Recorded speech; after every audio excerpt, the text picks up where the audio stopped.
Basically, would you believe it that this is a saying of Moshe Rabbeinu? Moses said so.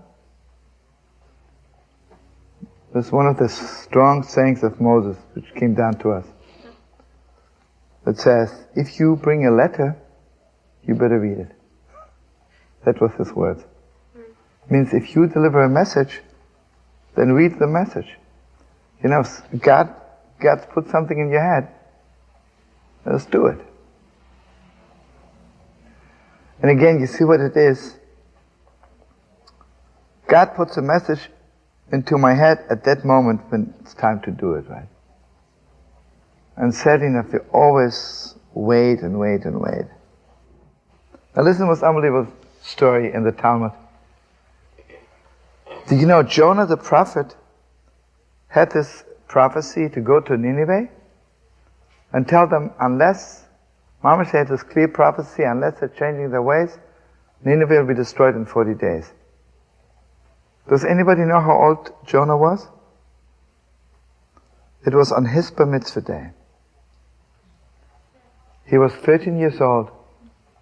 And his bar mitzvah was on the second day of Sukkot. Can you imagine? He came to the Holy Temple. No, I'm sorry. The first day of Sukkot was his bar mitzvah day. First day of Sukkot. And the second night of Sukkot, everybody knows, the Simchas Beis Hashem, Simchat Beit HaShoeva, the rejoicing and drawing the water. And it's the highest joy in the world. And only the highest people were dancing, mamash. You couldn't dance because it's time to dance, mamash. The Spirit had to move you. And suddenly, Jonah, he doesn't know what happened to him. Suddenly he's dancing among all the holy people. And while he's dancing, utmost bliss and rejoicing, he hears his prophecy, mamash. Mamash, he hears God's voice. Telling him, Yonah ben Amittai, son of Amittai, go to Nineveh. Unbelievable, right?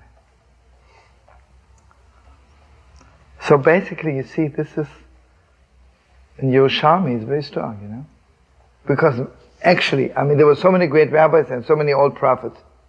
He's crazy, right? And a little boy of 13 going to Nineveh. Nineveh was a world empire in those days. But the thing is, and you see what it is, we are reading it, the Torah, a few minutes before Yom Kippur is over. Because, you know, all day Yom Kippur we are crying over all the sins we committed, all the mistakes. But by Mincha that is over. You know what we are repenting the last few minutes? That I didn't deliver all those important messages I was given.